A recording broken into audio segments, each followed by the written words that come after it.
You have better side? I don't know. Great. We'll center ourselves. Thanks. Steve, thanks for coming. Great to be here. A lot of energy, a lot of excitement. It is. There's a lot of energy. Speaking of energy, before we get into it, I have a personal question. Every time we hang out, you look younger. You're like the Benjamin Button of tech here. What is the secret to that? And then we'll get into we heard some life science talks earlier, but I want the secret from the source Well, here. I'm flattered that you say that. Maybe it's because I'm hanging out with you, with a lot of young people and a lot of smart entrepreneurs that are inspiring me about the future. Yeah, the energy is big here.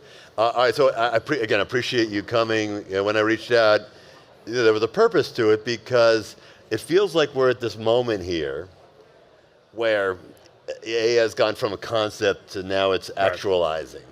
And you were so key, and everyone talks about AI, it's the biggest thing, and maybe even bigger than the internet. The last time we had this incredible shift in how everybody did everything was the internet, and you were one of the key people. You had Tim Berners-Lee, and he developed the World Wide Web, and then you had people like Mark Andreessen with the Mosaic browser, and then really it was AOL and in your company that brought tens of millions of people, popularized the internet. I mean, how many CD-ROMs did you guys send out back in the day? A lot. Sorry about that. That might have been and everybody over 40 is like, yeah, I got about 8 of those. Everybody who's under 30 here is like, what's a CD-ROM? Yeah.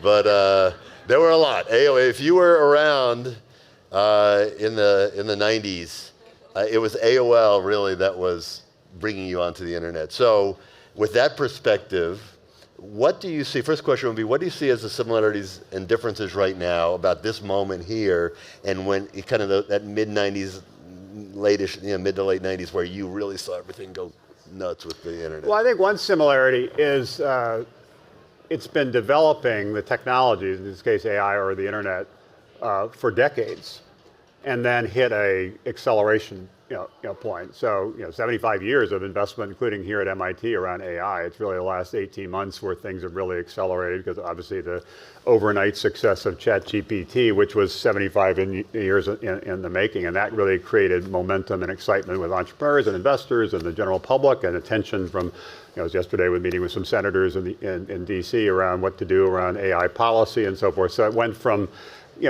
developing in an interesting way, but not really captivating the moment, not really kind of capturing the zeitgeist, and suddenly it took over. The same thing was true with AOL. We started in 1985. At the time, only 3% of people were online, and those 3% were online about an hour a week. And for a decade, from 85 to 95, I'd go to conferences like this, and nobody cared about the internet. They're talking about semiconductors, personal computers, software. There's a few of us kind of fringy on the side. They're talking about the internet. Most people didn't think the internet ever would be a mainstream phenomenon, more like a hacker and computer enthusiast kind of thing. And then in 95 with Netscape IPO and some other thing, it sort of accelerated and became sort of a little bit of a mania. You could tell that because companies would rename themselves something.com, just as now companies are renaming themselves something, AI, to be part of that We're movement. USSteel.ai, we're a new company.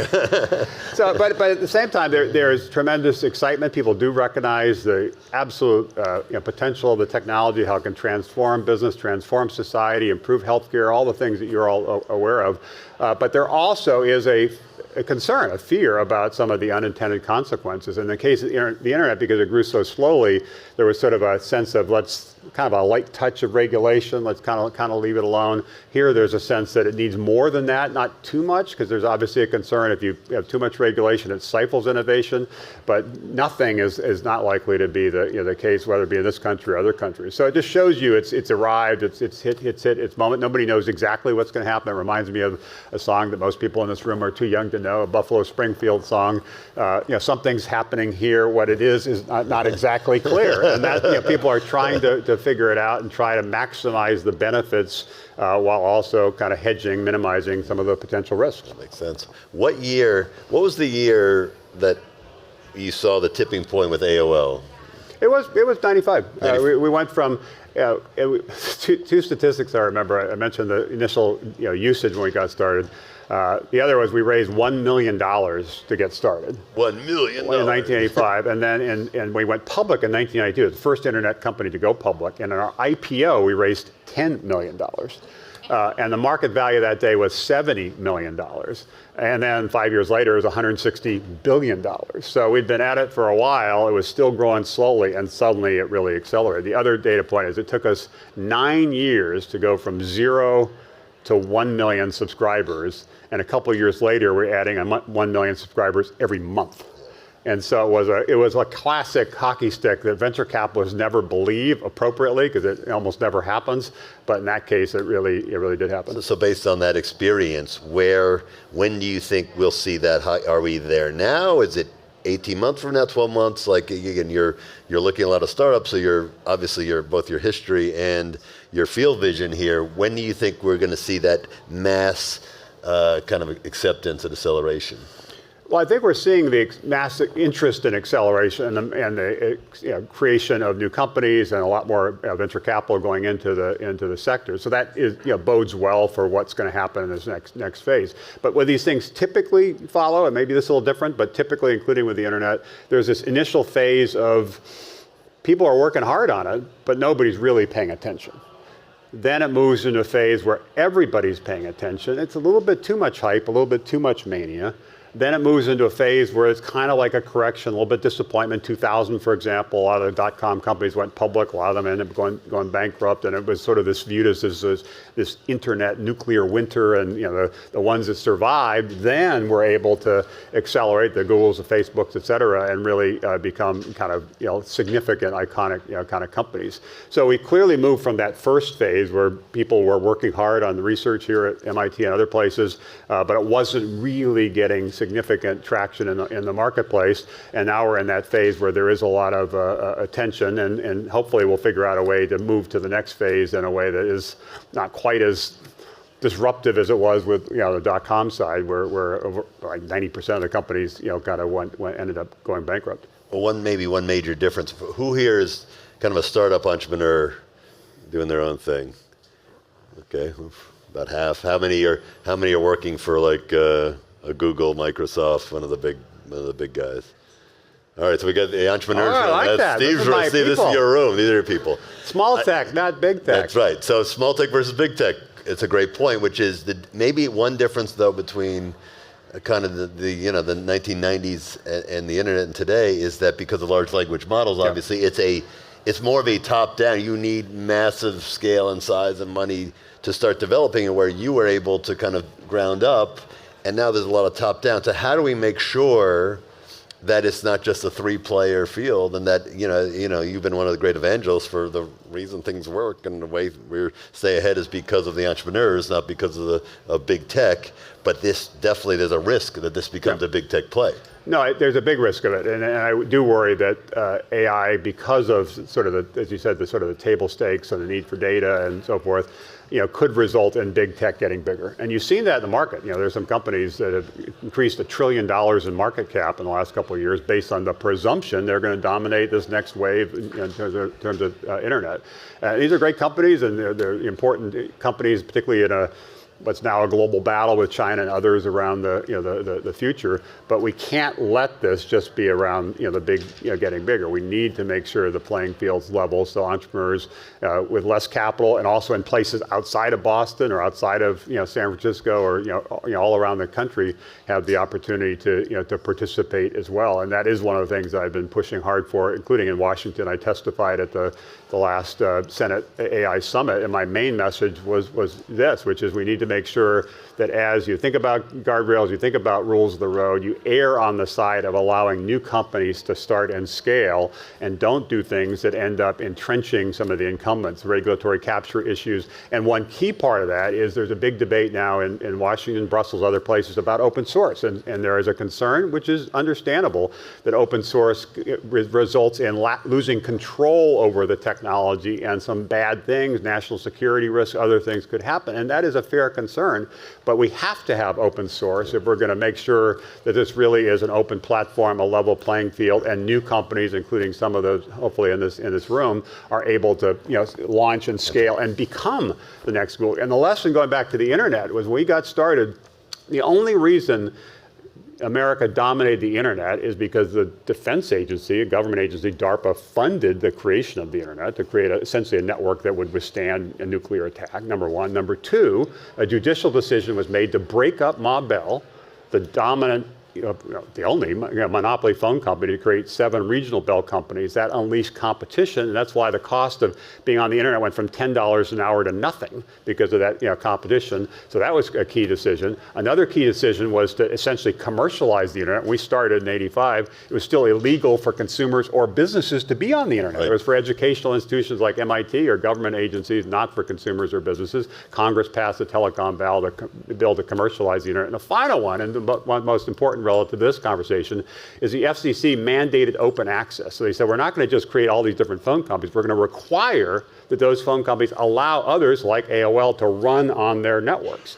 And if that hadn't happened, the cost wouldn't have come down, the innovation wouldn't have accelerated, and certainly companies like ours wouldn't have existed. I don't think America would have led the charge. So how do we take some of those lessons forward here with AI and make sure it is open and new companies can emerge, and it's not just the the big tech getting bigger? Well, and again, that took Washington to bust up AT&T. So what's the prescriptive solution to make sure that we have many, our box, and we have the ability to start, for companies to start versus 3 companies to dominate? That's why I made an event like this, having 2,000 people at an event, most of whom are entrepreneurs trying to imagine a future, not just people representing the larger companies.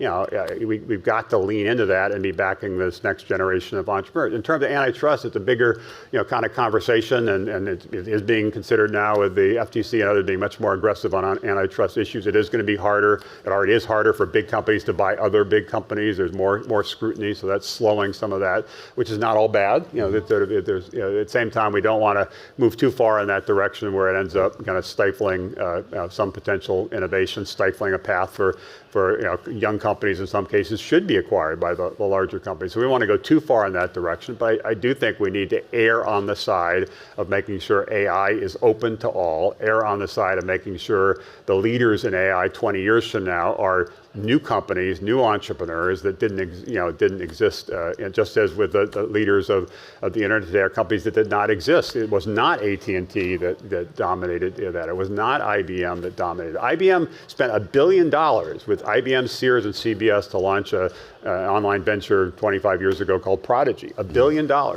Ended up, kind of failing. Our little company with $1 million ended up, kind of emerging. But then we got challenged by other companies, and we kind of lost our way, and new companies emerged. That's the arc of innovation. That's the arc of the American, story. That's right. That's right. Well, you also mentioned before the idea that we need to make sure that there are entrepreneurs everywhere that are empowered to do this. I don't know if anybody's seen. Steve has this movement, Rise of the Rest.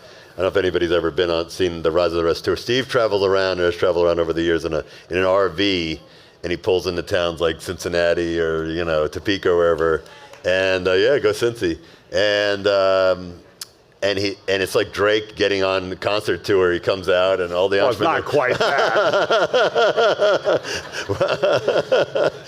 And the van pulls up, and the fans are there. It might be dozens or hundreds versus tens of thousands, but the entrepreneurs in these cities feel seen.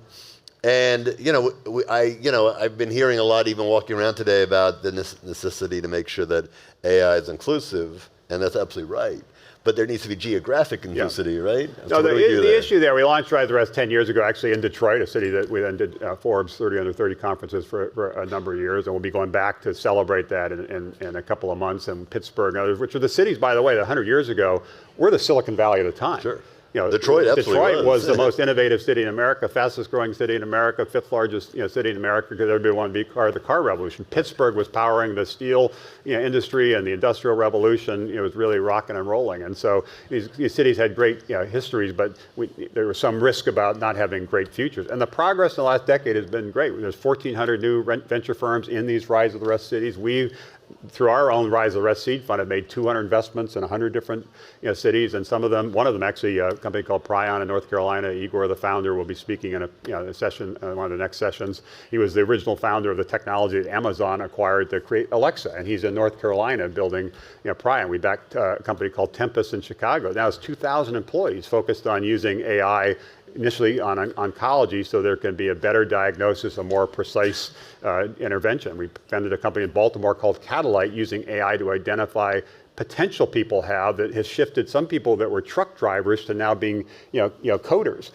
So we're seeing this happening, all over the place. There's one company in Atlanta that's building a Mach 5 engine to go from Atlanta to Europe in 90 minutes. And some of that is the core technology around the engine, but they're also using AI and a plan with the military to do essentially an uncrewed mission, later this year. That company is in Atlanta. And so how do we make sure that as AI moves forward, it is open to all. It's not just the big getting bigger, but it also isn't just Silicon Valley, Boston, New York, which have dominated the last couple of years, continuing to dominate, because 75% of venture capital the last decade has gone to California, New York, and Massachusetts. We have to level the playing field. And if we don't, this country, which some of you I'm sure are concerned I'm concerned about the hyper-partisanship, tribalism, some of that, not all of it, some of that is a lot of people in a lot of parts of the country feel left out by the technology revolution. They feel unheard.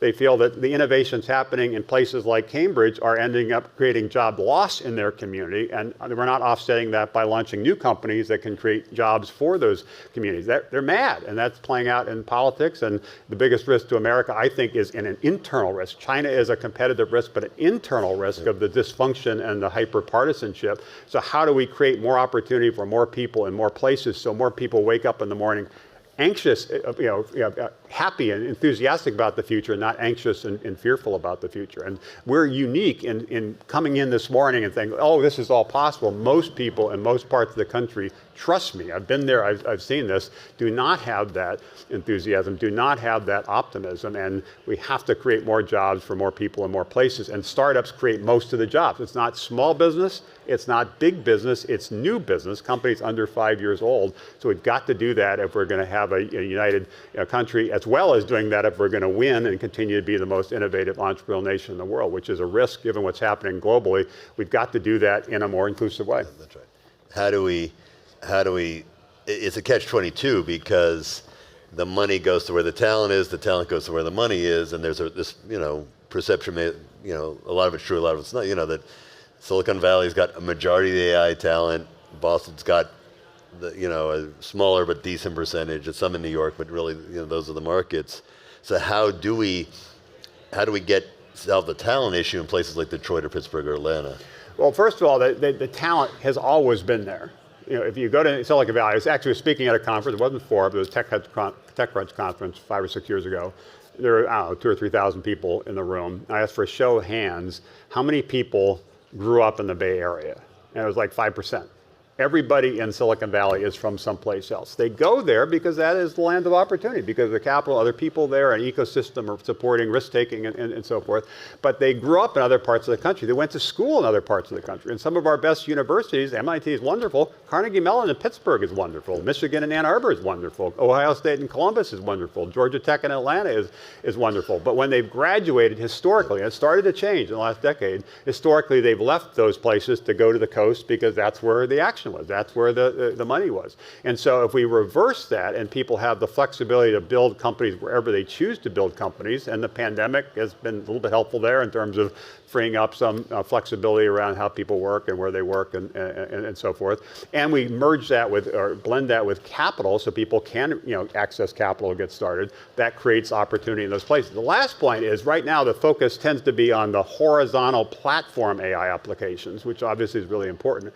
The real action is when AI meets the real world, and AI basically it gets integrated into the core industries of our country, healthcare and food and agriculture and so forth. And that's when being in other places may be advantaged, because most of the companies you need to partner with are in those other places. MD Anderson in Texas, Mayo Clinic in Minnesota, Johns Hopkins in Maryland. Those are super important institutions to partner with if you're trying to reimagine, disrupt the healthcare sector. So it will advantage people that are close to it. It'll advantage people that have some credibility with those institutions so they can build trust and establish partnerships. And I think partnerships and policy will be much more important in this next wave of innovation, the next 20 years, than it has been in the last 20 years. I think you make great points there. And we had the Forbes Under 30 Summit in Boston for 3 years, and that was about 6-7 years ago. And I remember coming here, and I had a lot of meetings with Mayor, Marty Walsh, the mayor, and Charlie Baker, the governor of Massachusetts. about what this event could do. We have 5,000 to 10,000 young entrepreneurs at that event. And it struck me that the thing that was haunting them and the reason they were very keen to have this, and it boiled down to one word, which was Facebook. Yeah. And the reason it was Facebook is because Facebook was founded here. It was founded about 2 miles away from here. But yet they felt like even in Boston, they felt like they had to go to San Francisco because of the quote unquote talent. And imagine how much different Boston will look. Listen, Boston's doing great, but imagine how much different it will look if Facebook was still based in Boston. So the secret is, right, in Atlanta, right, Georgia Tech, every school you mentioned is amazing. How do you send the message to the local entrepreneurs coming out of those schools or surrounding those schools that they could stay home where they're comfortable, where they like it, and build tap into the businesses. talent. Like Georgia Tech has a great program. So Hermes is attracting dozens and dozens of people out of Georgia Tech, and so it's a competitive advantage for them. And if they were just moved to, San Francisco, the battle for talent is more intense. So I think there are some strategic advantages, some cost of living advantages, but you have to have the venture capital there. You have to keep the talent there, slow the brain drain of people leaving, create a boomerang of people returning, and you have to create an ecosystem that is around risk taking. As you all know, it's hard, it's challenging, it's risky to start a company, and being in a community which recognizes that and supports that, which is one of the great things about Silicon Valley, or one of the great things about Cambridge. How do we create those communities in more parts of the country? Very important. I want to touch upon what you just mentioned about hyperpartisanship. Again, your experience is so valuable here because I got on the internet with AOL myself, and it was an amazing tool because all of a sudden I was reconnecting with all my grade school friends that I'd never, I would last time we started email chain. It's just this mind-blowing experience. But what it also unleashed, a lot of the hyperpartisanship is after the first few years were super friendly, but then a lot of the internet obviously became weaponized in terms of putting everyone into factions. How do we, based on that experience, not let AI accelerate that exponentially? So that is the core question. I'm super proud of obviously the role internet's played in our lives and how transformative it's been and how empowering it's been. It's more so than I would have expected in my wildest imagination. That said, I also recognize there have been some unintended consequences that are unfortunate and disappointing, and what's happening with the weaponization of social media is a good example of that. I always thought that one of the great things about the internet is everybody could have a voice, and it wasn't just the newspapers and magazines and the TV networks with a small number of people with megaphones. Everybody could have a megaphone, and that has proven to be true, where people have blogs and can figure out ways to share their ideas with people. But with that came this tribalism. People generally are following people that are like them, generally watching television networks that kind of reinforce their views. They're not really getting exposed to other views and sort of the other side, which has created more of this tribalism. As a result, there are issues around privacy, issues around safety for kids, issues around mental health related to particularly social media. This is a real concern, not just here in this country, but around the world. And so there is a backlash against social media. There is a backlash against the internet. There is a backlash against big tech. There's a backlash against Silicon Valley that's happening because people see the benefits, but also recognize their risk and don't think the companies that are taking the lead right now are responsible enough in trying to maximize the benefits and minimize the risk, which is why there's more of a focus on making sure we get AI right and don't just let the market figure it out. We need some kind of policies, which I understand with the motivation. At the same time, I worry that it could overreach. What's happening right now in Europe, what's proposed is an overreach that likely will stifle innovation in Europe. But doing nothing is not an answer. And each of you, as you think about your companies, need to make sure you're engaged in this discussion and you're helping to forge the right policy so we can maximize the good things, minimize the bad things. Basically, regulations are an attempt to keep bad things from happening. How do we also make sure we are enabling good things to happen? And that really is by putting things in the hands of entrepreneurs, including people in this room. So as you're building your company, if you do emerge as the next Google or the next big company, recognize that there are a lot of benefits that come with that, but you also shoulder a lot of responsibilities to help get this right. So our society it really does benefit, and there's not some benefits and then also a lot of negatives. No pressure, guys. That's a great way to end. It's kind of like when you're giving the Oscar speech and they start playing the music when John's on stage. He's like the. But we really appreciate your time and your wisdom, and I hope you're going to stick around for a little bit because we've got Steve's one of the great proponents of entrepreneurs, and this is a building today full of entrepreneurs. So I think that's why I'm here. Thank you, Randall. Thank you, John. Thank you all. Thank you. Yeah,